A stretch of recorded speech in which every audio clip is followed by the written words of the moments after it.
Hai teman-teman semua. Pernah nggak sih teman-teman di sini merasa sangat dimudahkan karena sekarang sudah banyak pelayanan-pelayanan ataupun kegiatan-kegiatan yang dilakukan oleh pemerintah atau yang dibuat oleh pemerintah itu menggunakan platform digital. Nah, contoh misalnya nih untuk melakukan pembayaran pajak, nah sekarang itu bisa melalui online ataupun sistem daring. Jadi kita bisa melakukan pembayaran pajak cukup hanya dari rumah saja. Atau teman-teman pernah melakukan pengaduan-pengaduan tidak perlu datang ke tempatnya langsung, kita hanya melakukan via online ataupun daring. Nah, itu semua adalah contoh-contoh dari inovasi publik itu sendiri. Kenapa sih teman-teman inovasi publik itu sangat penting? Kira-kira kenapa? Nah, inovasi pelayanan publik ini sangat penting karena yang pertama adalah tentu saja untuk meningkatkan kualitas, efektivitas, serta efisiensi pelayanan publik. Nah, ini untuk memenuhi tuntutan masyarakat yang semakin kritis terhadap transparansi, kemudahan akses, responsivitas terhadap pemerintah. Nah, untuk itu teman-teman, perkenalkan saya Nurlela dengan NIM 202411011004. Beberapa menit ke depan kita akan membahas tentang inovasi pelayanan publik atau inovasi publik itu sendiri. Jadi tetap stay teman-teman ya, semoga kedepannya kita bisa menambah wawasan dan bisa belajar bersama. Nah, ada 9 pokok pembahasan yang akan kita bahas beberapa menit ke depan. Pengertian inovasi dan bentuk inovasi, unsur-unsur standar pelayanan publik, perilaku organisasi terhadap inovasi, pemasaran inovasi di sektor publik, inovasi kebijakan dan pelayanan publik, terus siklus inovasi sektor bisnis dan publik, model inovasi publik, inovasi pelayanan melalui e-government, dan inovasi publik melalui sistem aplikasi potensi investasi. Nah, yang pertama kita akan membahas apa sih inovasi itu sendiri secara umum, apa pengertian dari inovasi. Terus yang kedua, apa bentuk-bentuk dari inovasi itu sendiri. Nah, definisi secara umum, inovasi adalah proses menciptakan atau memperbarui sesuatu menjadi lebih baik. Nah, baik dalam bentuk produk, layanan, proses, metode, ataupun model bisnis. Nah, inovasi ini tidak selalu berarti menciptakan sesuatu yang benar-benar baru. Bisa saja berupa perbaikan dari hal yang sudah ada menjadi lebih bagus. Salah satu contohnya misalnya, mungkin pernah di sini ada teman-teman yang mengurus KTP, itu kita harus datang langsung ke tempatnya, terus kita mengisi data secara manual dan segala macam. Itu membutuhkan waktu baik dari segi perjalanan maupun persiapan ya teman-teman. Nah, sekarang sudah ada yang namanya eKTP. Kita sudah dapat mendaftarkan diri untuk membuat KTP itu via online dari rumah ataupun istilahnya adalah daring. Nah, itu adalah salah satu contoh dari bentuk-bentuk inovasi berdasarkan definisinya tadi. Artinya pembuatan KTP ini sudah ada caranya dari awal, namun untuk memperbaiki ataupun mempermudah dan memperbaiki lagi dari cara yang sudah ada menjadi lebih baik, ada yang namanya membuat KTP melalui sistem online ataupun daring seperti itu. Adapun menurut beberapa ahli yang apa sih itu pengertiannya inovasi? Nah, yang pertama kita bahas menurut ada Joseph Schumpeter, di mana dia mengatakan bahwa kombinasi baru dari faktor-faktor produksi untuk menciptakan produk ataupun proses baru yang menghasilkan nilai ekonomi.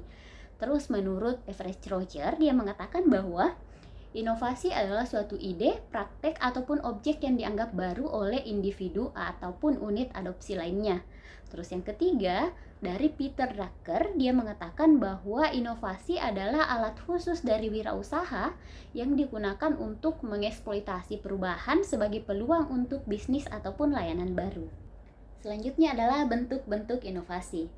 Nah, inovasi produk, pengembangan ataupun penciptaan barang ataupun jasa atau penyempurnaan fitur yang sudah ada. Contohnya adalah smartphone dengan fitur AI kamera. Terus yang kedua, inovasi proses. Nah, di mana inovasi proses ini merupakan perubahan ataupun penyempurnaan dalam cara memproduksi, mendistribusikan ataupun mengelola produk atau jasa agar lebih efisien. Nah, contohnya misalnya penggunaan sistem ERP untuk manajemen rantai pasok. Terus yang ketiga ada inovasi organisasi ataupun struktural.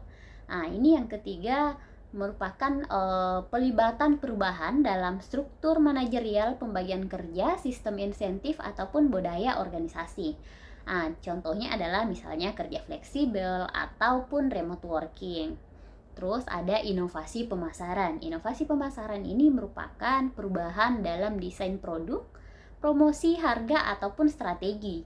Di mana contohnya adalah kampanye digital viral di sosial media. Nah, ini mungkin teman-teman sering melihat ya bahwa ada kampanye-kampanye yang mungkin diparodikan, namun parodi dalam hal yang misalnya dalam hal bermakna yang baik akhirnya viral kayak gitu. Terus ada inovasi model bisnis. Nah, kalau inovasi model bisnis ini dia merupakan perubahan menyeluruh dalam cara organisasi menciptakan, menyampaikan ataupun mengambil nilai itu sendiri. Contohnya adalah inisiatif pengelolaan sampah berbasis masyarakat. Terus yang terakhir ada inovasi teknologi, di mana kalau inovasi teknologi ini adalah pengembangan teknologi baru atau penerapan teknologi secara inovatif untuk menyelesaikan masalah atau meningkatkan kinerja. Contohnya adalah AI untuk menganalisis prediktif dalam bisnis. Selanjutnya adalah unsur-unsur standar pelayanan publik. Apa sih pengertian dari pelayanan publik itu sendiri, teman-teman? Nah, standar pelayanan publik adalah tolak ukur yang digunakan sebagai pedoman dalam penyelenggaraan pelayanan oleh penyedia layanan kepada masyarakat. Standar ini menjadi dasar evaluasi kualitas pelayanan sekaligus bentuk komitmen terhadap transparansi dan akuntabilitas.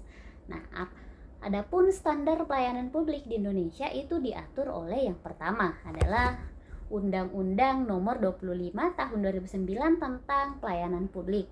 Terus yang kedua adalah Permen PAN RB Nomor 15 Tahun 2014 tentang pedoman standar pelayanan. Terus yang ketiga adalah peraturan pelaksana lain sesuai instansi atau sektor dari masing-masing. Terus tujuan standar pelayanan publik itu sendiri apa sih, teman-teman? Yang pertama adalah memberikan kepastian layanan bagi masyarakat, menjamin hak-hak pengguna layanan. Terus yang ketiga adalah mendorong penyedia layanan untuk bekerja secara profesional, efektif, dan efisien. Terus selanjutnya sebagai instrumen akuntabilitas dan pengawasan kinerja layanan.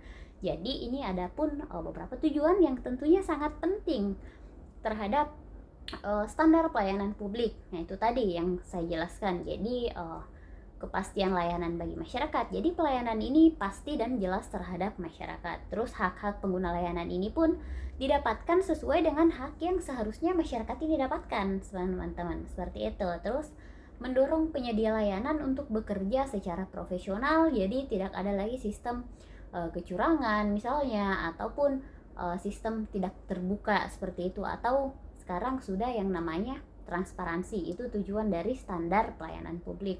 Terus sebagai instrumen juga terhadap akuntabilitas dan pengawasan kinerja pelayanan. Jadi sudah ada pengawasan yang jelas terhadap kinerja dari pelayanan itu sendiri.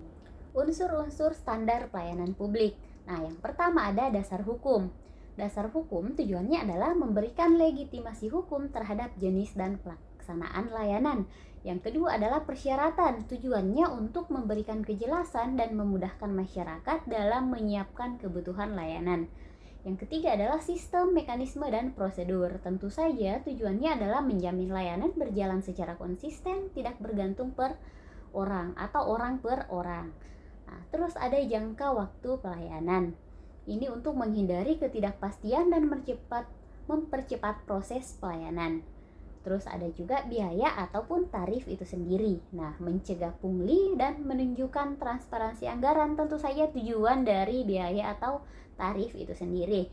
Terus ada produk layanan atau produk pelayanan. Nah, ini untuk menjelaskan hasil akhir dari layanan. Terus ada sarana, prasarana ataupun fasilitas. Nah, di mana dia tujuannya adalah untuk menjamin kemudahan akses dan kenyamanan pengguna layanan. Terus ada kompetensi pelaksana, di mana tujuannya adalah untuk menjamin kualitas dari sumber daya manusia pelayanan itu sendiri. Terus yang terakhir ada pengawasan internal. Dia tujuannya adalah untuk menjaga kualitas dan konsistensi layanan secara internal. 3. Apa perilaku organisasi terhadap inovasi? Nah, perilaku organisasi terhadap inovasi adalah cara organisasi merespon, mendorong, mengadopsi, dan mengelola dan untuk ide-ide baru dalam proses produk, layanan maupun model bisnis itu sendiri. Apa sih bentuk-bentuk dari perilaku organisasi terhadap bisnis? Nah, ada 5 nih teman-teman. Yang pertama adalah proaktif terhadap perubahan.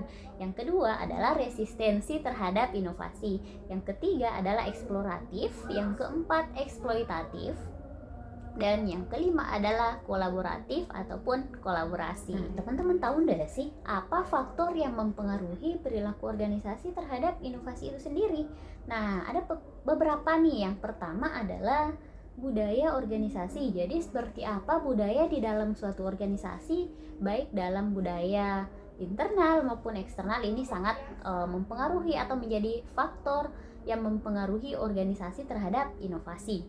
Nah, terus ada gaya kepemimpinan. Bagaimana pemimpin ataupun atasan dalam suatu organisasi memberikan watak ataupun gaya kepemimpinan terhadap bawahannya atau staf-staf yang ada di kantor ataupun biasa kita sebut dengan karyawan, ini juga sangat berpengaruh, teman-teman. Terus yang ketiga adalah struktur organisasi. Terus ada sumber daya dan lingkungan eksternal. Jadi lingkungan ini yang berpengaruh bukan hanya dari lingkungan dalam perusahaan, tapi ternyata teman-teman lingkungan eksternal juga sangat berpengaruh, atau lingkungan di luar dari kuasa ataupun di luar dari campuran urusan organisasi ini. Misalnya lingkungan dari sekitar perusahaan atau sekitar kantor, ternyata itu juga sangat berpengaruh terhadap inovasi, teman-teman, kayak gitu. Nah, terus strategi menumbuhkan perilaku inovatif di organisasi. Nah, yang pertama adalah kita harus membangun budaya yang menghargai ide, bukan hasil akhir saja. Jadi kita harus membangun budaya atau kebiasaan yang kita menghargai yang namanya ide ataupun proses.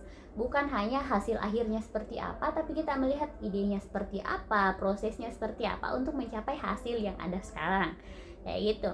Terus untuk selanjutnya berikan ruang eksperimen, misalnya program inkubasi ide. Jadi kita memberikan ruang eksperimen untuk mencoba berbagai macam hal, mungkin yang pernah dilakukan sebelumnya namun gagal, ataupun bahkan yang belum pernah dilakukan sama sekali, untuk kita memberikan peluang agar kita bisa betul-betul melihat bahwa oh ternyata hasilnya ini bisa jauh lebih baik.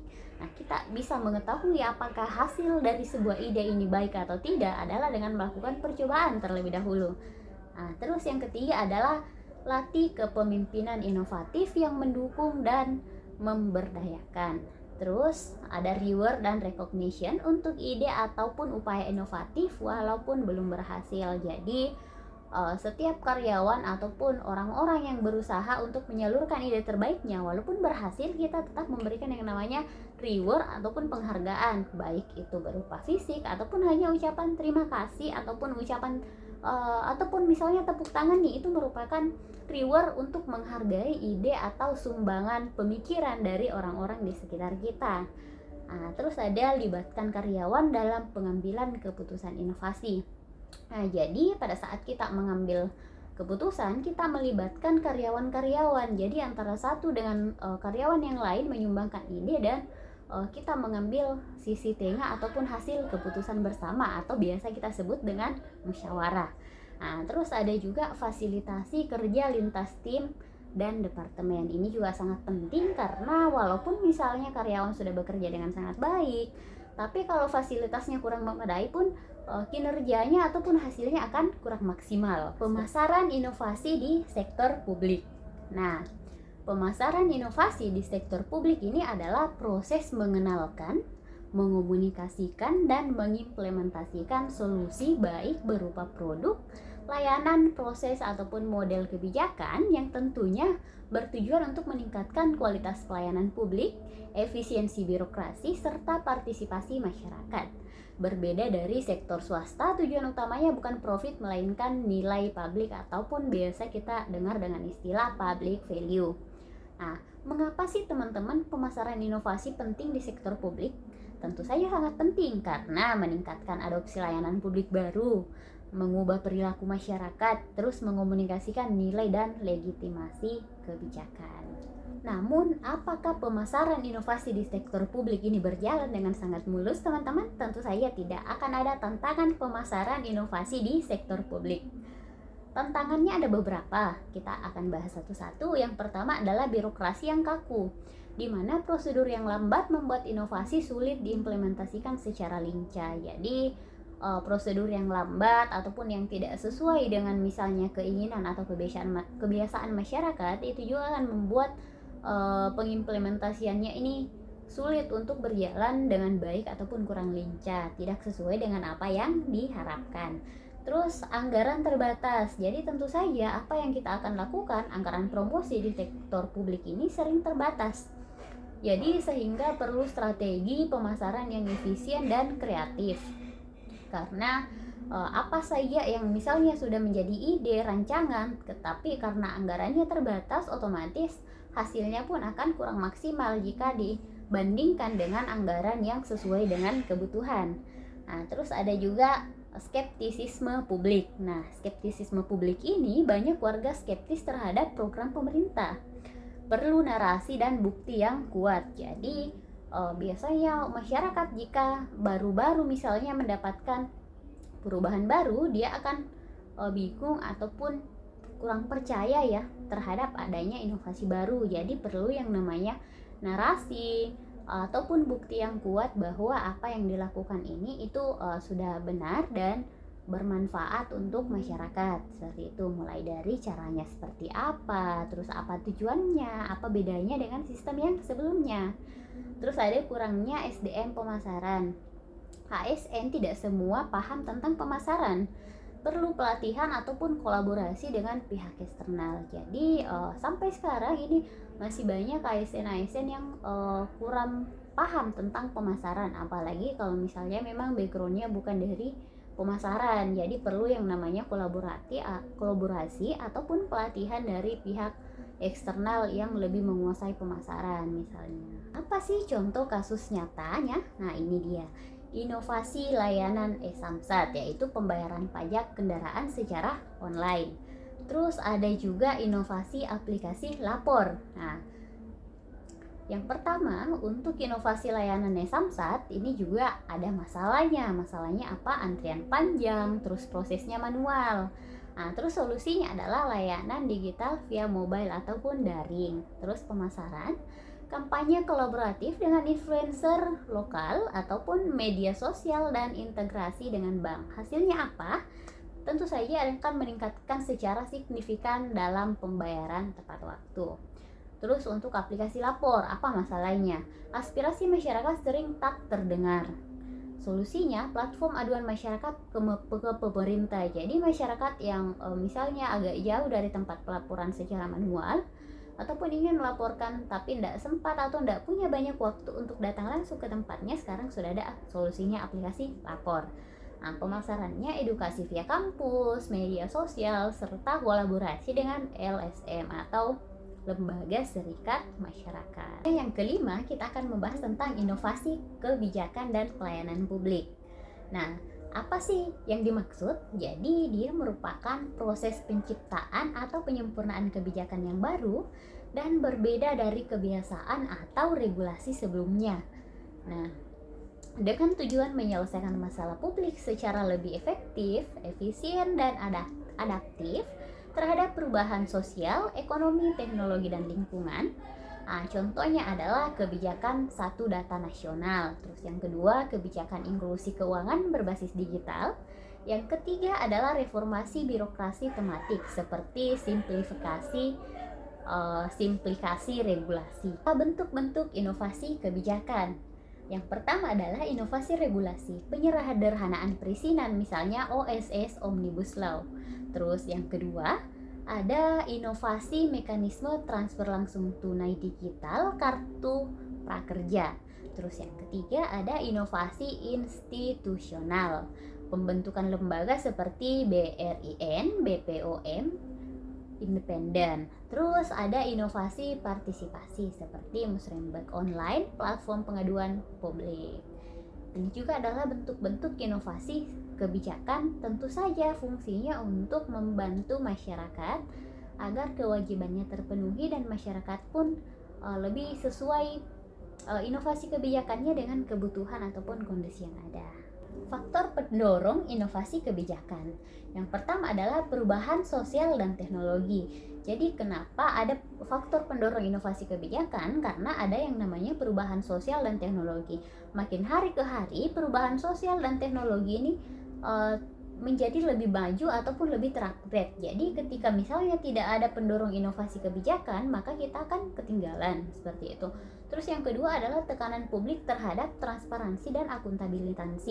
Di mana ketika kebanyakan sekarang yang dulunya manual menjadi digital atau satu platform untuk semua data masyarakat dalam suatu desa atau kelurahan misalnya, itu akan satu kali akses link misalnya itu langsung data-datanya terlihat siapa yang masih proses misalnya pengaduannya ataupun pelayanan ataupun apa yang diajukan oleh masyarakat itu akan transparansi atau kelihatan secara langsung seperti itu. Adapun kebutuhan efisiensi birokrasi, terus ada tantangan global seperti krisis ekonomi, pandemi ataupun perubahan iklim. Yang keenam, ada siklus inovasi sektor bisnis dan publik. Apa sih yang dimaksud?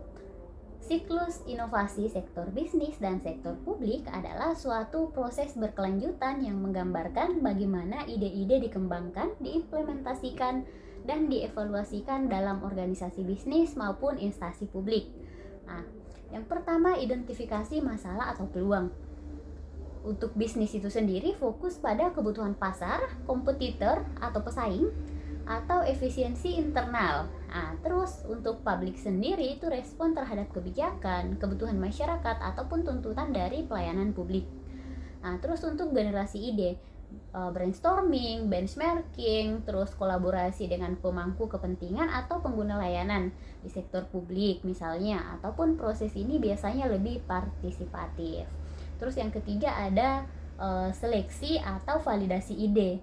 Nah, yang pertama adalah untuk uji kelayakan dari segi teknik, finansial, sosial, ataupun analisis resiko dan tentu saja penilaian dampak. Nah, terus yang kedua ada sektor publik cenderung lebih hati-hati karena penggunaan dana publik.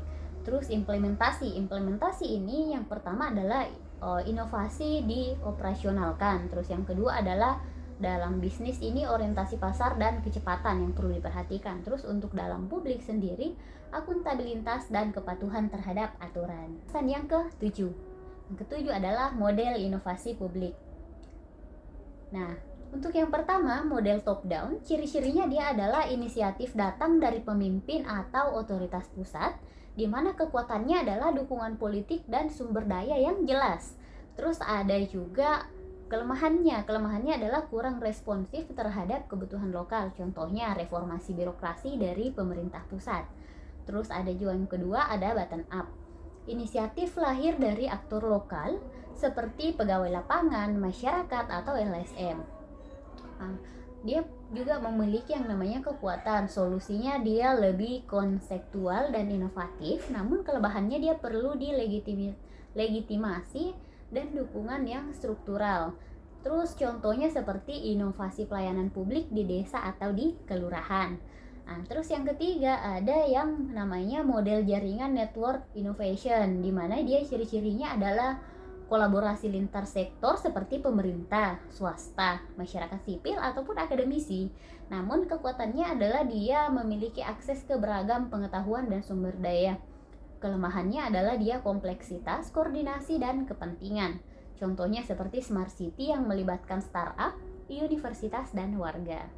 Terus ada juga model co-creating dan co-production, di mana dia ciri-cirinya adalah masyarakat dilibatkan sejak tahap perencanaan hingga implementasi. Kekuatannya dia meningkatkan partisipasi dan kepuasan publik, namun kelemahannya dia memerlukan waktu dan mekanisme kolaborasi yang sangat jelas. Nah, contohnya seperti perencanaan pembangunan berbasis musrimbang partisipatif. Terus ada juga yang namanya model eksperimen dan sosial inovasi atau inovasi sosial. Uji coba kebijakan atau layanan dalam skala kecil, pilot project, fleksibel dan adaptif itu merupakan kekuatannya, namun kelemahannya dia perlu mekanisme evaluasi dan scaling up. Nah, contohnya seperti uji coba kebijakan subsidi berbasis digital. Nah, terus ada juga model yang terakhir adalah model Inovasi digital atau e-government, di mana ciri-cirinya dia pemanfaatan teknologi informasi untuk meningkatkan layanan publik.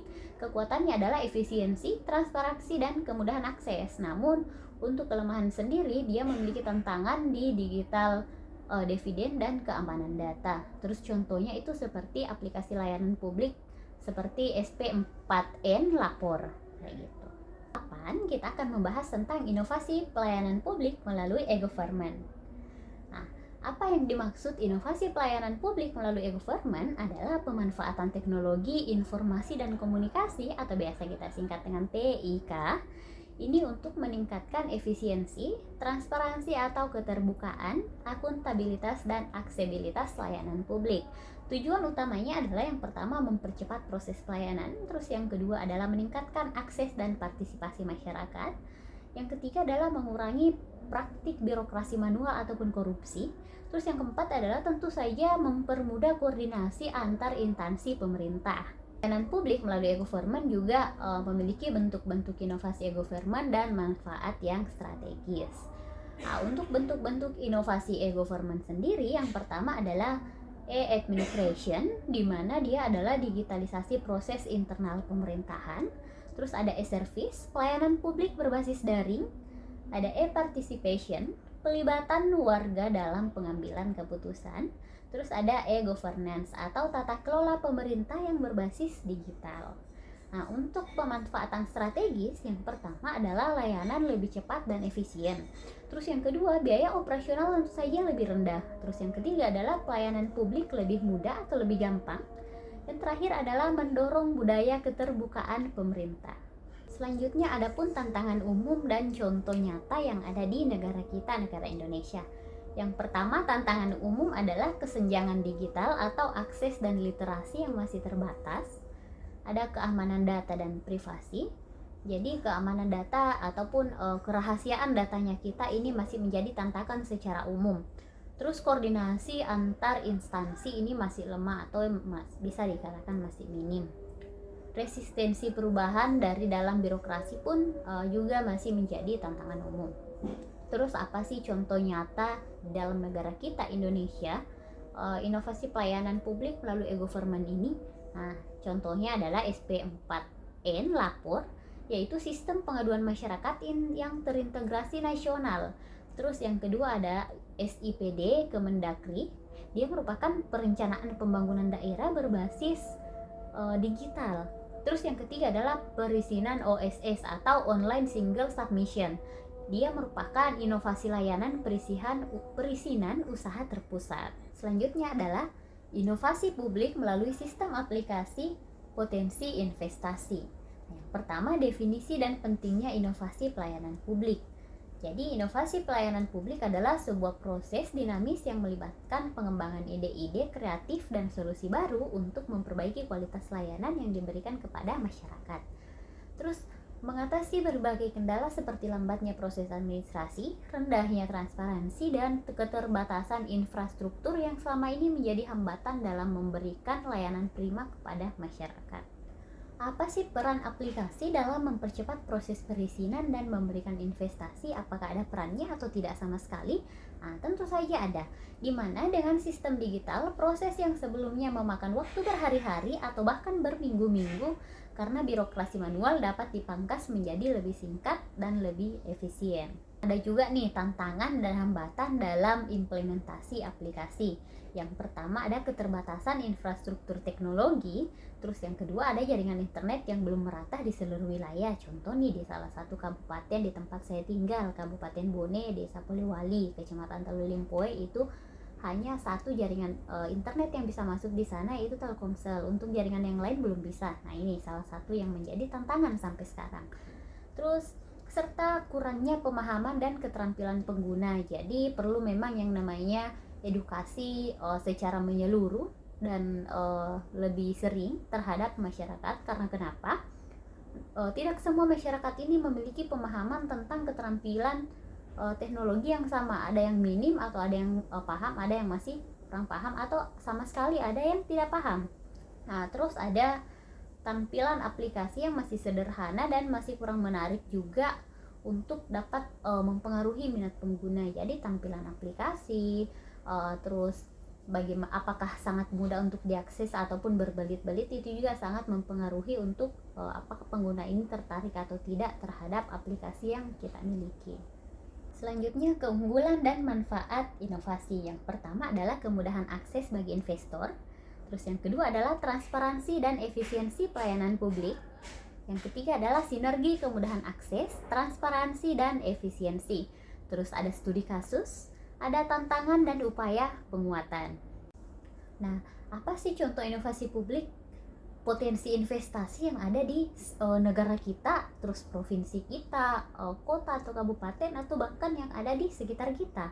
Nah, contohnya untuk skala negara ada yang namanya INA Geoportal. Di sini dia adalah sebuah sistem yang berbasis geoparsial yang menampilkan profil investasi dari beberapa beberapa provinsi maupun kabupaten ataupun kota di Indonesia. Ini melibatkan hubungan antar luar negeri juga. Jadi satu aplikasi bisa diakses oleh investor dari dalam maupun luar negeri yang memperlihatkan beberapa provinsi, peta, terus bagaimana kondisi yang ada di Indonesia misalnya untuk melakukan investasi tanpa harus langsung datang ke tempatnya. Ini juga sangat mempermudah investasi atau investor untuk masuk ke negara kita.